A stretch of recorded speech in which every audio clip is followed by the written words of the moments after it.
All right, everybody. How's everybody doing? You with us down at the testing and range facility for River Rat, and we showed y'all the beginning of it. Now we're at the range to see about how fast this 22-250 is, and we got a couple of other guns to compare it to. And Daniel's going to tell you about those guns, and we're going to put them down through there. And what we testing with, Dan? Well, we got a 308 that we're going to shoot, and it's got armor-piercing M80 ball ammunition in it.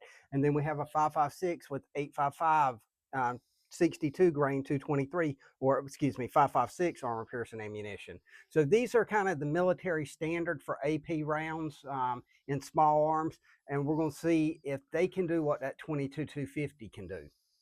And we got some AR 500 3/8 inch thick steel plates that we're going to shoot through. And let's see if that 22-250 can't go on through it. Well, we'll see if it's a lightning strike or what. You said your buddy was on it. We're fixing to see and find out. Because I'll tell you what, that's Thor's hammer if it goes to that AR 500. So yeah, let's get it done. All right. Go ahead. Okay, we're fixing to go hot. We have two knockover plates set down there. We're going to shoot one on the right with a 308 with the M80 ball ammunition, 7.62 by 51. Then the plate on the left, we're going to shoot with 5.56 with 8.55 ammunition. Then we're going to take a look at them. Then we'll set them back up and come back and shoot them with the 22-250. So let's go ahead and go hot with 308. All right, Dan's getting loaded up, getting ready to send a 308 down to there. Let's see what it'll do.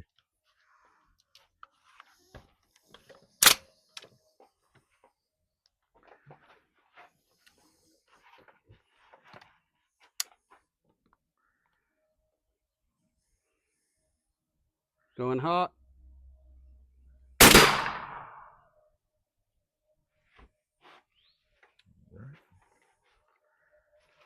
That was 308, successful. Knocked it down off of there. All right, now we're going to shoot it with the 5.56. We're shooting the plate on the left now.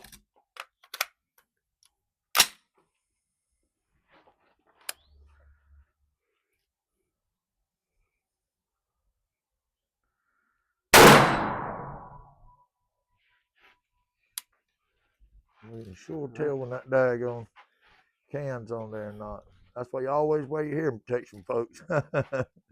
All right, let's go take a look at right, those plates and see what we got. All right, let's go. Oh, let's go check him out then.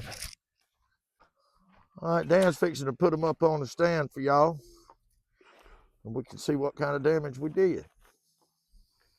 Okay. All right. As you can see with the 308 here, we have no surface damage done to the piece of steel. On the 5.56 with the 8.55, we have a very small crater on this, but still far from going through and defeating the steel. Yep. So let's take a look now what the 22-250 does to each of them and see if it fares better as far as penetration than the 5.56 or the 7.62. Okay, let's go see what she'll do. All right, Tom's fixing to send this real fast 60 grain 22-250 down there. And see what she'll do.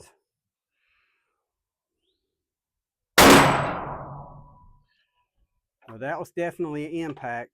You'll go ahead and shoot the next one, and then we'll go look at both of them? Yeah, let's go ahead and take the next one down. That way we'll have two to look at. Good idea.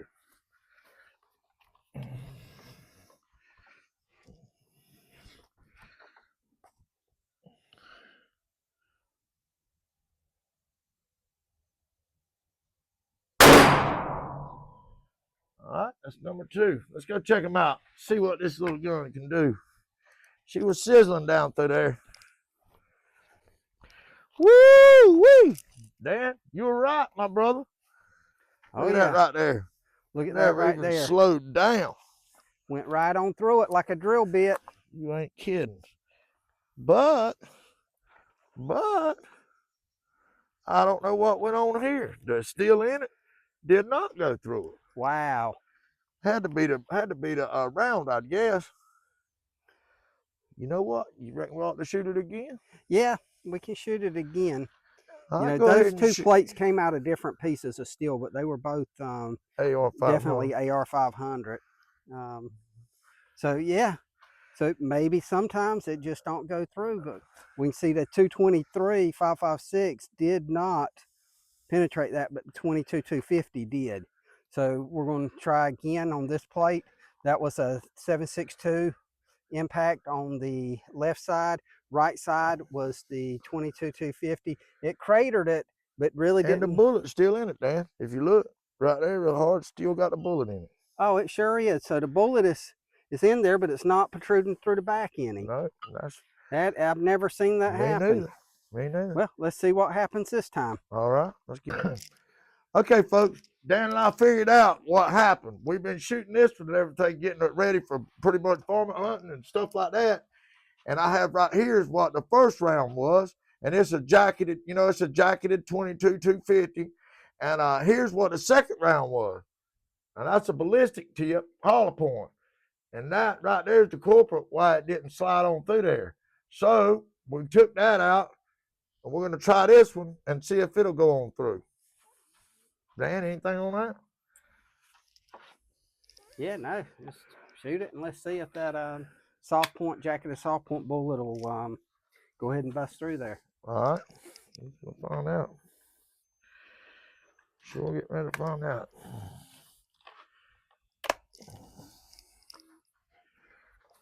All right, we're going to try that left-hand side again since it got away the last time. All right.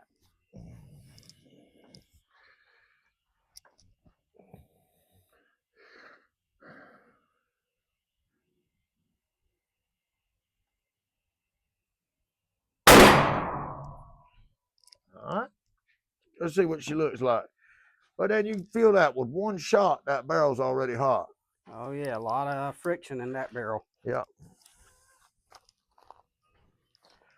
All right, folks, we almost made it out, but we still did not make it out. It left a hell of a crater, and it pushed through right where it's cracking a little bit. You can, if you look right up on it, you can see there. And then you turn it around, it almost came out the back side, but it did not.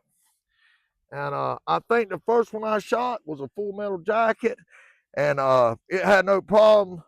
Obviously, you can see there, the ballistic tip sure didn't get it done, and the soft tip didn't get it done.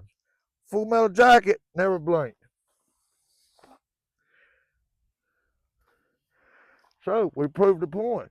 It will go through AR 500, but it depends on, about like with everything else, what rounds you got in it. But to say the least, none of these other guns even came close to getting through it. And we threw every kind of daggone round you can imagine at this AR 500, and nothing goes through it. There ain't nothing went through it. But that 22 250 absolutely went clean through it without no hesitation. When we got into some of the softer rounds, it did not. The hollow point and the saw point, they didn't do it. But it all but went through it with that saw point. Now that's impressive, Dan. What do you think? Oh yeah. Absolutely. And that's about that. We got to prove. All right, Dan, we seen what happened, and I gave my spiel on what I thought. I know you're, well versed in, the different grains and stuff like that, just a little bit more than I am. I'm just old country boy hunting and having a good time. Dan, that's part of his livelihood, So tell us what was up, what you saw, what you thought. The 223 5.56, it performed about the way I thought it would. I figured it would, put a dent in the plate, but not do any real damage to it. I'm really surprised the 7.62 didn't do any more damage to the plate than it did.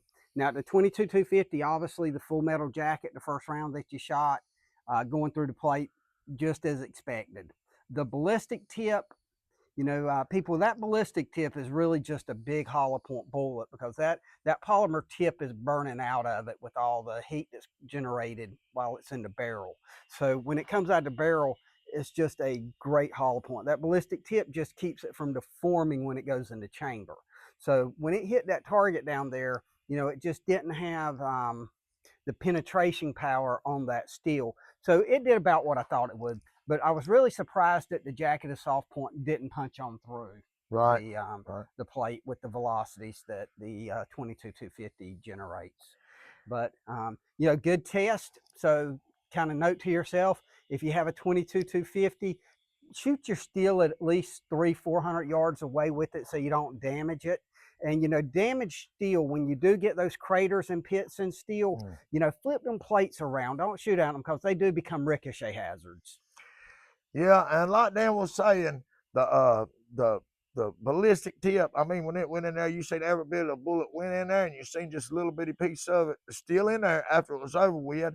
And that now the soft tip did all but come out of Oh it. man, And it it was about got out of it. it was all but come out. It even cracked around the top up, but it did not penetrate. You know, it didn't punch all the way through.